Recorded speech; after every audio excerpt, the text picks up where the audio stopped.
Hi there, church family. Today is June 1st, 2020. And what are we doing? That's the purpose of this video. When are we going to meet again?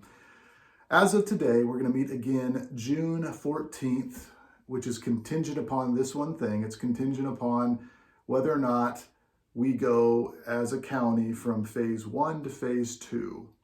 We believe that we will go to phase 2 by that point in time. If we haven't, then we probably will bump back a week or wait until we do. But we've made the very strong, very convicted, conscious decision, despite the atmosphere and the opinions of so many. We've made the conscious decision through prayer and through very, very hearty discussion that God is calling us to honor our civic authorities in this particular time, at this particular stage that we're in. And so that is the direction we're taking, and that means we'll wait until we go to phase 2. Lord willing, that'll be soon, hopefully by June 14th. If it's before June 14th, we still won't do services next week because we are going to follow the guidelines. And there are 4 pages of guidelines that require a ton of work to go into honoring those guidelines for public gatherings. So we've worked through most all of those details, and it's going to require the development of a whole bunch of additional serving opportunities, and it's going to mean that there's going to be a different approach to our Sunday worship as far as just some of the logistics and how many people can gather and what spaces. And we've got all that. I'm saving all those details for the next video. But the most important thing I think here is just to say that Lord willing, we'll meet by June 14th. And as the elders finished up the discussion we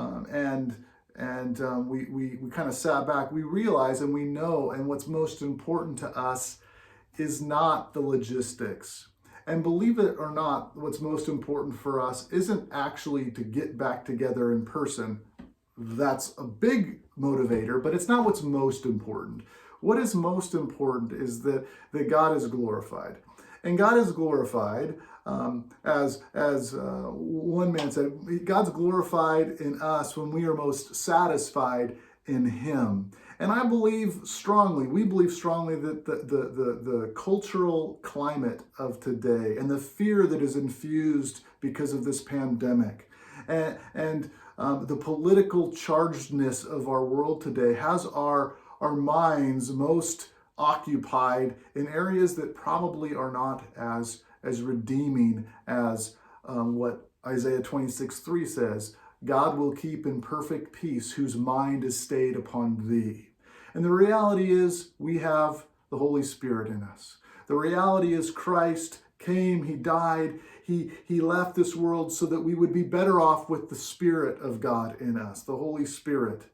And the presence of that Holy Spirit, love, joy, peace, patience, kindness, goodness, gentleness, faithfulness, self-control.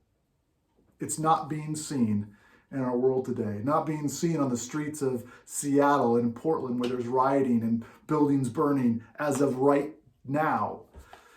But that's who we are. That's who we've been called to be, people of God, called to holiness.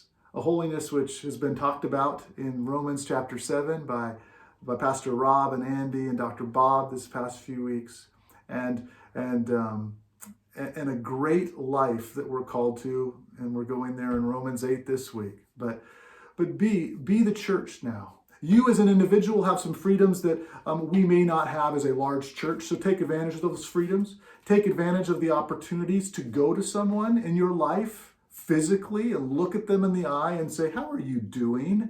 And when they give you the fluffy answer, you can say, no, how are you really doing?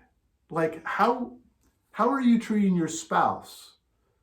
Are you being patient with your kids?